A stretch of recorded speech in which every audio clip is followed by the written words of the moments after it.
Life line లో పిల్లల్లో వచ్చే ఆస్తమా సమస్యకు చికిత్స విధానం గురించి తెలుసుకుందాం. మరి ఇవాళ లైఫ్ లైన్ కి శ్వాస హాస్పిటల్ జాతీయ అవార్డు గ్రహీత డాక్టర్ వీరపనేని విష్ణురావు వచ్చారు. సో డాక్టర్ని అడిగి దీని గురించి మరిన్ని విషయాలు తెలుసుకుందాం. డాక్టర్, జనరల్ గా ఈ పిల్లల్లో ఆస్తమా గురించి మాట్లాడుకోవాల్సి వస్తుంది అంటే తెలుసుకోవాల్సి వస్తుంది అంటే దీని ప్రాముఖ్యత ఏంటండి? అసలు ఆస్తమా మొదలయ్యేది చిన్నపిల్లల్లో అమ్మ. సో చాలా మంది ఏమనుకుంటారంటే ఆస్తమాని పెద్దవాళ్ళకు సంబంధించిన జబ్బు అనుకుంటారు. అయితే 90% పైగా ఆస్తమా మొదలయ్యేది చిన్నపిల్లల్లోనే. 3వ నెల నుంచే ఆస్తమా మొదలవుతుంది.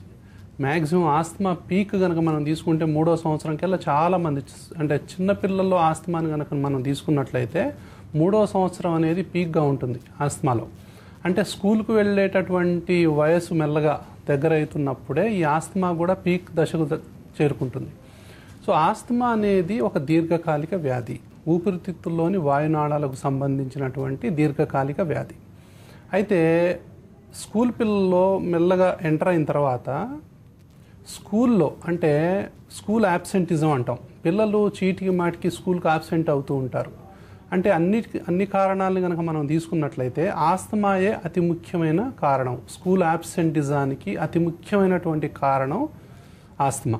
అంటే 100 మంది పిల్లలు ఈరోజు స్కూల్కు రాలేదు అంటే దాదాపు అందులో 60-70 మంది ఈ శ్వాసకు సంబంధించినటువంటి ఇబ్బందితోనే బాధపడుతూ ఉంటారు. అంటే 100 కేసుల్లో 100 మంది పిల్లలు ఈరోజు స్కూల్కు పోలేదు అంటే ఎన్ని స్కూల్లో తీసుకున్నా, అన్ని స్కూళ్ళు తీసుకుంటే అందులో 60-70 మంది పిల్లలకు బహుశా అంటే శ్వాసకు సంబంధించినటువంటి వేర్వేరు కారణాలు ఉండొచ్చు. అందులో అతి ముఖ్యమైనది ఏంటంటే allergy asthma. So allergy asthma అనేది దీర్ఘకాలిక వ్యాధి, తర్వాత స్కూల్ యాబ్సెంటిజానికి ప్రధానమైనటువంటి కారణం. అయితే ఏంటి దీని ఇంపార్టెన్స్ అంటే, పిల్లలు ఈ యొక్క ఆస్తమాతో స్కూల్కు వెళ్ళినప్పుడు స్కూల్లో ఉన్నటువంటి వాతావరణం ఏంటనేది ఇంపార్టెంట్.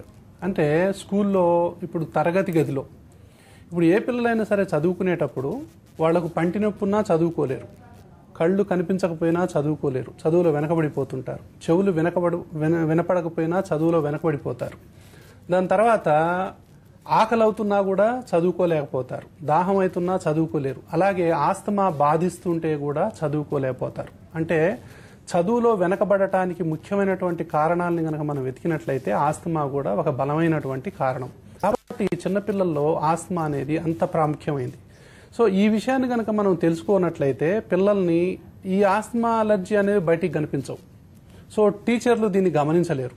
ఈ పిల్లవాడు ఏంటంటే చీటికి మాటికి దగ్గుతూ ఉంటాడు, మాటి మాటికి ముక్కు ఇలా అంటూ ఉంటారు. సో రకరకాల సౌండ్స్ చేస్తూ ఉంటారు.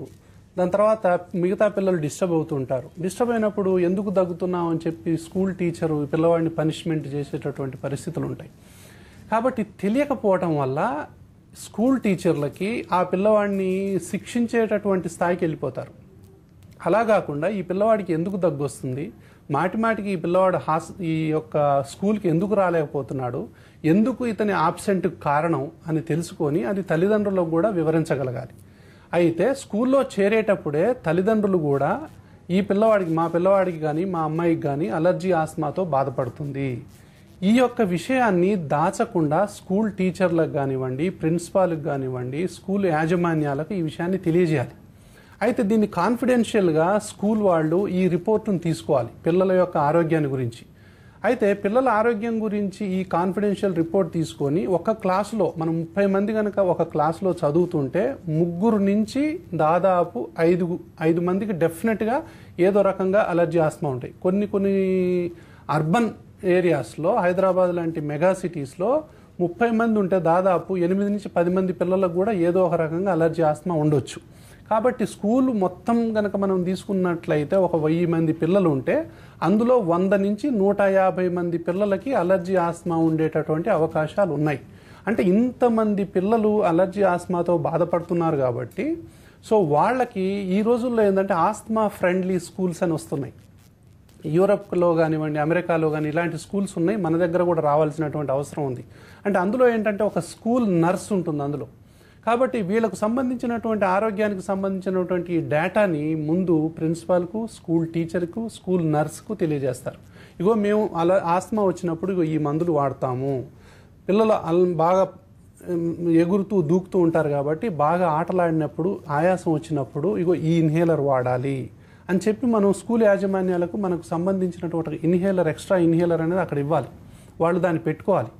అంటే దీనికి ఏంటి, మొత్తం మీద స్కూల్ యాజమాన్యాలు ఆస్తమా గురించి అవగాహన పెంచుకోవాల్సినటువంటి అవసరం ఎంతో ఉంది. ఎందుకంటే 100 మంది నుంచి 150 మంది పిల్లలు ఆస్తమాతో బాధపడుతున్నారు.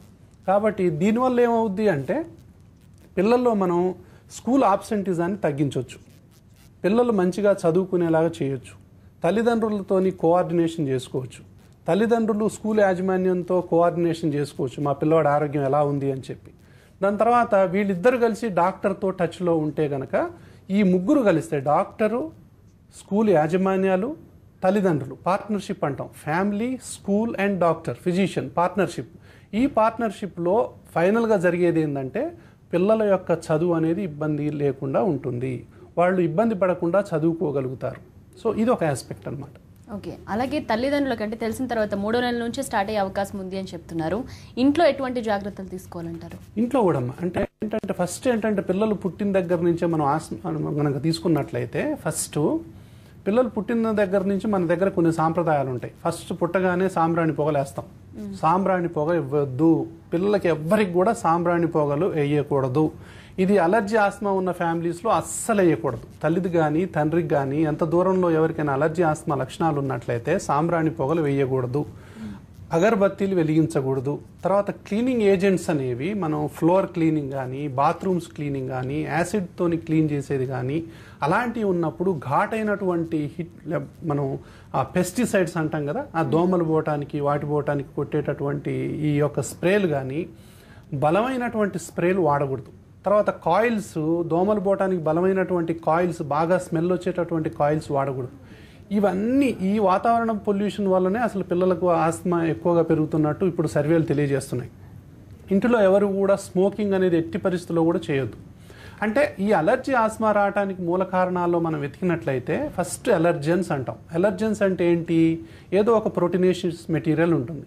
అది డస్ట్ మైట్స్ కావచ్చు, పోలెన్స్ కావచ్చు, అంటే పుప్పొడిరేణులు కావచ్చు, దాని తర్వాత కాక్రోచెస్ కావచ్చు, వాటి యొక్క పెంట దానికి సంబంధించింది కావచ్చు, దాని తర్వాత ఎన్నో మోడ్స్ కావచ్చు, ఫంగస్ కావచ్చు. దాని తర్వాత ఎలర్జెన్స్ తర్వాత ఇరిటెంట్స్ అంటాం. ఇరిటెంట్స్ అంటే ఏంటి, ఈ స్మోకింగ్ చేయటం, దాని తర్వాత ఇందాక అనుకున్న క్లీనర్స్, కెమికల్ ఏజెంట్స్, తర్వాత యాసిడ్ ఫ్యూమ్స్, ఇవన్నీ కూడా పెస్టిసైడ్స్, ఇవన్నీ కూడా ఇరిటెంట్స్ అనమాట.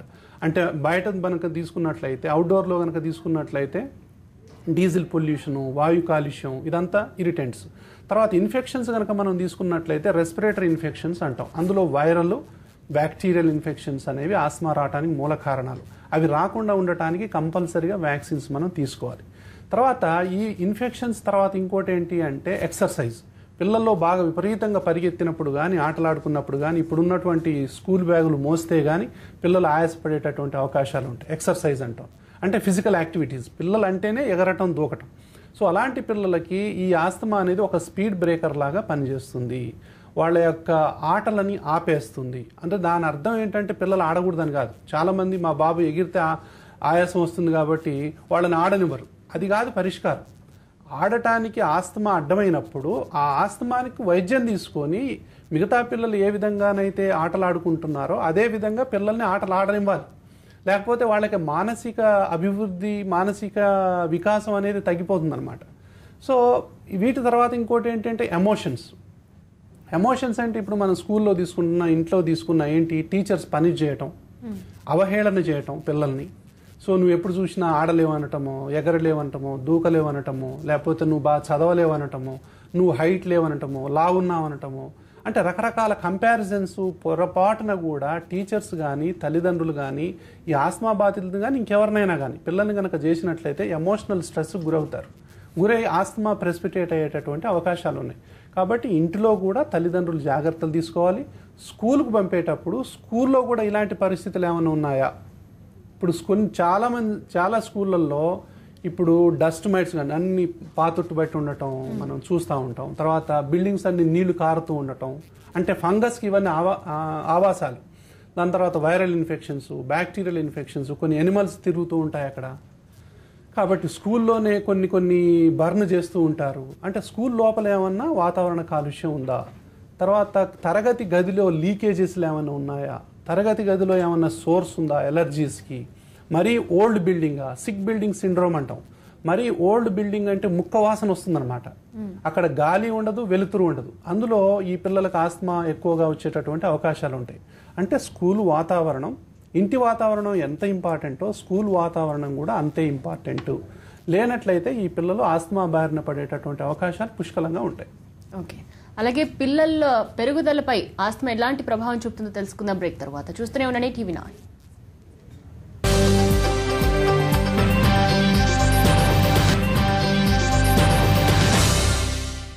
Welcome back. డాక్టర్, ఇప్పుడు పిల్లలు నోరు తెరిచి నిద్రపోతూ ఉంటారు. దీనికి కారణాలు ఏంటంటారు? అలాగే దీనివల్ల కలిగే ఇబ్బందులు ఏంటంటే? చాలా మంది పిల్లలే కాదు పెద్దలు కూడా చాలా మంది ఏంటంటే నోరు తెరిచి నిద్రపోతూ ఉంటారు. నోరు తెరిచి నిద్రపోవటానికి ఏంటంటే కారణము ఈ యొక్క మనం దీనివల్ల చెప్తే చాలా మందికి బాగా అర్థమవుతుంది. ముక్కులో ఉండేటటువంటివి ఈ విధంగా మూసుకొని పోతాయి. కాబట్టి గాలి పీల్చడం వదలటం అనేది కష్టం అవుతుంది. ఇదే అలర్జీ ఆస్తమా అంటే. అలర్జీ అంటే ఇదే, ఆస్తమా అంటే ఇదే. అంటే వాయునాళాల్లో ఉన్నటువంటి ఇన్ఫ్లమేషన్ అంటాం. ఇది అలర్జిక్ ఇన్ఫ్లమేషన్ అంటాం. దీనివల్ల ఏమవుతుందంటే తెమడ ఊరుతుంది, ఈ తెల్లగా ఉన్నది. తర్వాత ఏంటంటే ఈ వాయునాళాలు బిగదీస్తాయి. కాబట్టి గాలి పీల్చడం వదలటం కష్టం అవుతుంది. చాలామంది పిల్లల్లో ఈ టాన్సిల్స్ అని, ఎడినాయిడ్స్ అని ఉబ్బుతూ ఉంటాయి. అదే అలర్జీలో ఒక భాగం. అట్లా అయినప్పుడు ఏంటంటే నోరు తెరిచి నిద్రపోతూ ఉంటారు. చాలామంది తల్లిదండ్రులు నోరు మూస్తూ ఉంటారు పోయి బలవంతంగా. అది తప్పు. అంటే పిల్లల్లో అలర్జీ ఏమైనా ఉందా, ఆస్తమా ఏమైనా ఉందా, ఎడినాయిడ్స్ ఉన్నాయి కాబట్టి, టాన్సిల్స్ ఉన్నాయి కాబట్టి వాటికి వెంటనే శస్త్రచికిత్స చేయడం అనేది దానికి సొల్యూషన్ కాదు.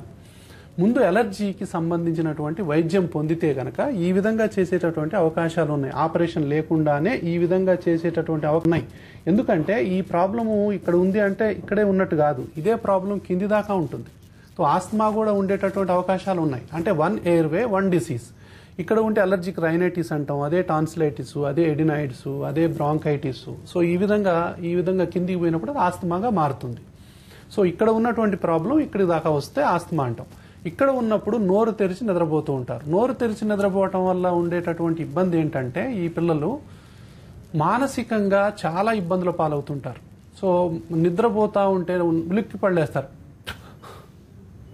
అని ఉలిక్కిపడి లేస్తూ ఉంటారు. ఉలిక్కిపడి లేచినప్పుడల్లా మనం నిద్ర లేపటంతో సమానం. అంటే వాళ్ళ స్లీప్ ప్యాటర్న్ అనేది కరెక్ట్గా ఉండదు.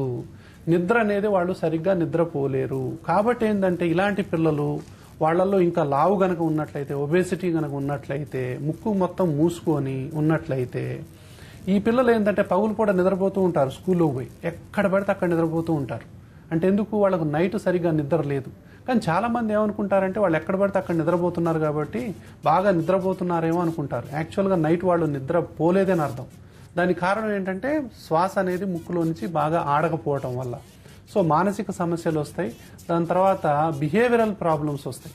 సో వాళ్ళు పిచ్చిగా బిహేవియర్ చేస్తుంటారు, అల్లరి చేస్తుంటారు, పెంకిగా, ఎంత మాట వినరు, చదువులో వెనకబడతారు, విపరీతమైనటువంటి అల్లరి, తల్లిదండ్రులు విసిగి వేసారిపోయి ఏడుస్తుంటారు. వీళ్ళని ఎట్లా కంట్రోల్ చేయాలనో తెలియక.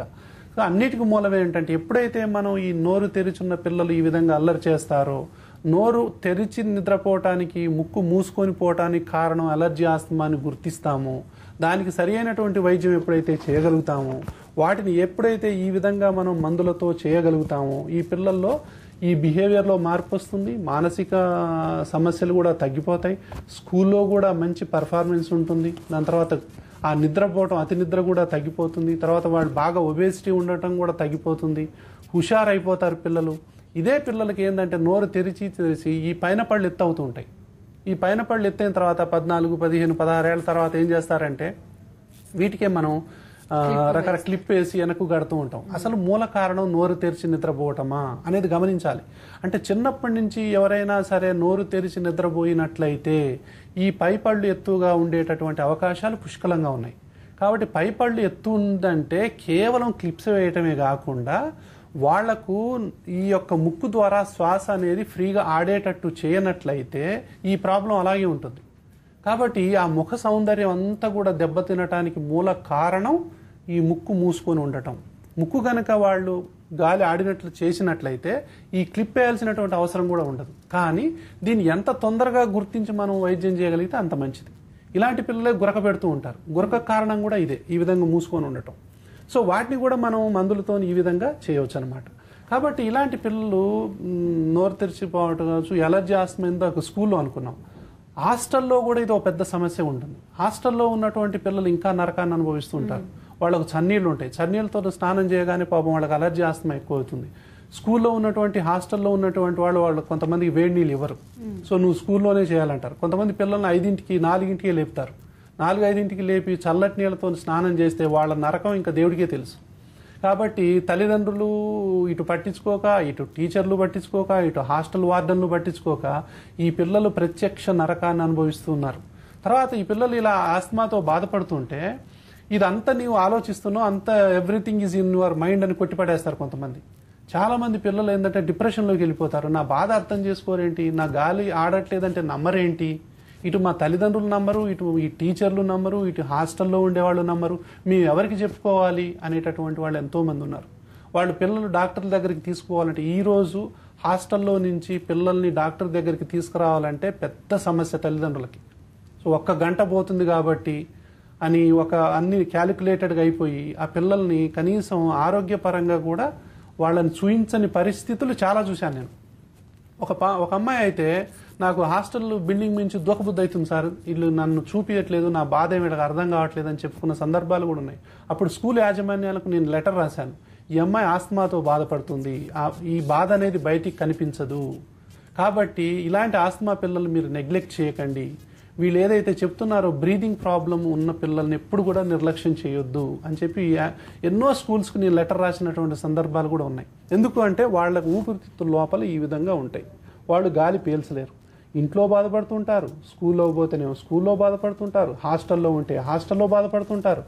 ఈ విధంగా కేజీ నుంచి పీజీ దాకా ఎంతోమంది ఆస్తమాతో నరకయాతన అనుభవిస్తున్నారు. ఇప్పటికి కూడా జలుబు, దగ్గు, ఆయాసం, పిల్లికోతలు, ఏ పని చేసిన ఆయాసం, సైకిల్ దొక్కినా, మెట్లెక్కినా, స్కూల్ బ్యాగ్ మోసినా, పరిగెత్తిన, ఆటల్లో పాల్గొన్న, ఏ పని చేసినా ఆయాసమే అలాంటి పిల్లలకి. కాబట్టి ఏంటంటే ఇలాంటి పిల్లల్ని నిర్లక్ష్యం చేస్తూ ఉంటారు, నువ్వు ఆటలకు పనికిరావంటారు, ఆటల్లో చేర్చుకోరు, సో డిప్రెషన్ అవుతూ ఉంటారు. ఎవరికి చెప్పుకోలేక, ఈ బాధలు తల్లిదండ్రులతో చెప్పుకోలేక, టీచర్లు చెప్పుకోలేక పిల్లలు ఏంటంటే మధ్యలో మానసికంగా హింసను అనుభవిస్తున్నారు.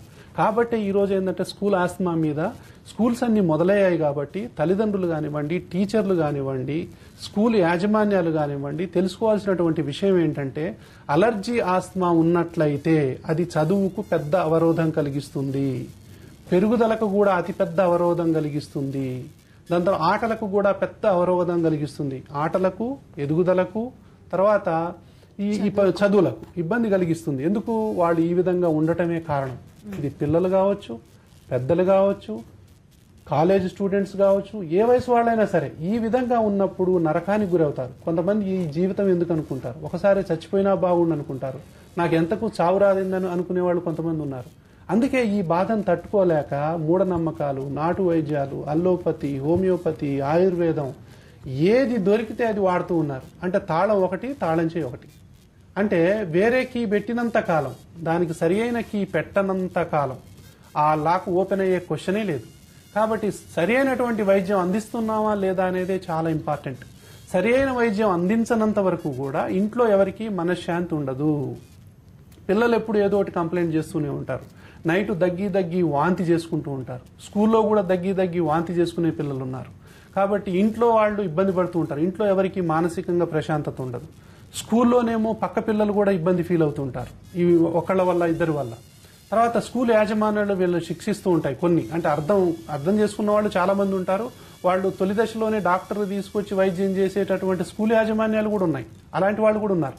అయితే ఏంటంటే చాలా మంది ఏంటంటే దీన్ని బయటికి కనిపించని సమస్య. టెంపరేచర్ ఏమైనా ఉందా, టెంపరేచర్ ఏమి ఉండదు, ఏదైనా ఉబ్బిందా, వాచిందా, ఏమీ ఉండదు.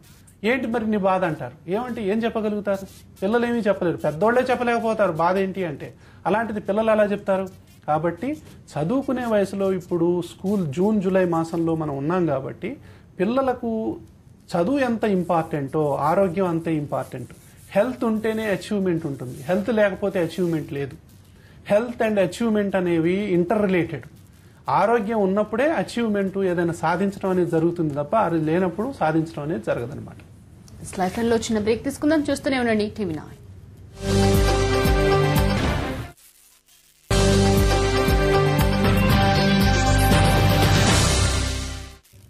Welcome back doctor. ఇప్పుడు పిల్లల్లో గురకలు పెడుతూ ఉంటారు, తల్లిదండ్రులు లేపి మళ్ళీ పడుకోబెడతారు. వాళ్ళు అంత సీరియస్ గా తీసుకునే పరిస్థితి కనిపించదు మనకు.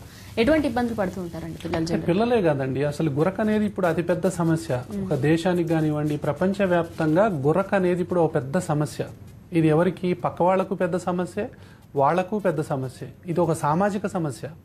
అంటే ఈ గురక పెట్టే వాళ్ళటువంటి లక్షణాలు ఏముంటాయంటే బాగా ఒబేసిటీ ఉండటం, మెడ సైజు బాగా లావు ఉండటం, అతి నిద్రపోతూ ఉంటారు, ఎక్కడ పడితే అక్కడ నిద్రపోతూ ఉంటారు.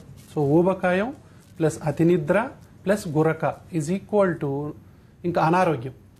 అంటే నిద్ర లేకపోతే, నిద్ర అనేది ఆరోగ్యానికి ప్రధానమైనటువంటి గుర్తు. ఈ నిద్ర అనేది పసిపిల్లల నుంచి పండు ముదుసల వరకు ఎవరికైనా అవసరమే. నిద్ర లేనప్పుడు కరెక్ట్గా చిన్నపిల్లల్లో అయితే 10, 15, 16 గంటలు నిద్రపోతారు. సో పెద్ద అవుతా ఉంటే ఎక్కడ 7-8 అవర్స్ స్టెబిలైజ్ అవుతారు. 7 గంటలు అనేది ఖచ్చితంగా నిద్రపోవాలి. 7, 7:30, 8 గంటల వరకు కూడా నిద్ర అనేది కంపల్సరీ. ఈ నిద్ర కనుక మనం పర్ఫెక్ట్గా నిద్రపోయినప్పుడు సగం సమస్యలు తొలగిపోతాయి సమాజంలో.